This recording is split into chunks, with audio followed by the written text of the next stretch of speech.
నీళ్ళ సమస్య బాగా ఉందంట, ఏంటి నిజమేనా? అది ఎంతవరకు నిజం? విపరీతంగా ఉందండి. నీటి వెద్దడి. అసలు నీళ్లు వచ్చి 15 రోజులు అయింది. మామూలుగా మంచితనంగా ట్యాంకర్లు పెట్టి తోలుతున్నా కూడా ఒప్పుకోవట్ల డిపార్ట్మెంట్. ఎలక్షన్ కోడ్ ఆపాలంటున్నారు. మరి ప్రజల పరిస్థితి ఏందో అర్థం కావట్లా. ట్యాంకర్లు పెట్టి తోలుతా ఉంటే ఇబ్బంది ఏముంటది? మీరు ప్రజలు తాగడానికే కదా మంచినీళ్ళు. అందిట్లేదు, పంచాయతీ వాళ్ళు అందిట్లేదు. సపరేట్ గా మేము తోలితే ఒప్పుకోవట్లేదు డిపార్ట్మెంట్. మరి దీనికి సమస్య ఏంటో అర్థం కావట్లా. అంటే ఏంటి మరి మీరు వెళ్ళి పంచాయతీ వాళ్ళని ఏం అడగలేదు ఇక్కడ? అడిగాం, అడిగితే ట్యాంకర్లు పెట్టి తోలుతా ఉంటున్నారు. ట్యాంకర్లు 2-3 ట్యాంకర్లు తోలితే కాలనీలకు సరిపోతున్నాయి.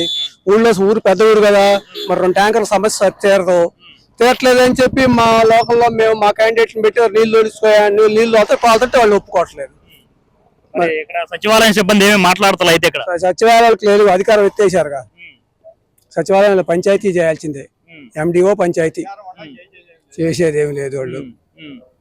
అది పరిస్థితి.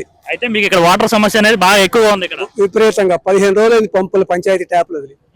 15 రోజుల నుంచి ప్రజలు చాలా ఇబ్బంది పడుతున్నారు మేళ్ల కోసం. తాగునీరు లేదు, వాడకడానికి నీళ్ళు లేవు. అది పరిస్థితి.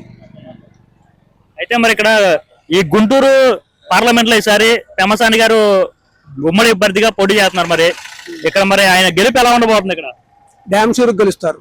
ఎందుకంటే ఆయన ఎందుకు డ్యామ్ షూరుకు గెలుస్తారంటారు? మంచితనం, ప్రజల్లో ఆయనకున్న మంచితనమే ఆయనకు ఓట్లు లేపిస్తుంది. అది పరిస్థితి. ఏమై ఆయన వస్తే ఇక్కడ మీ సమస్య అనేది తీర్చడానికి నమ్ముతున్నారా? తీరుస్తారు, గ్యారెంటీగా తీరుస్తారు.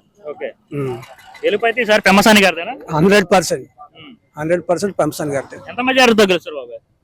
మితం లేదు, దానికి ఎంత వచ్చిద్దో, లక్షల్లో వచ్చిద్దో 2 లక్షలు వచ్చిద్దో, 1,00,000 పైనే.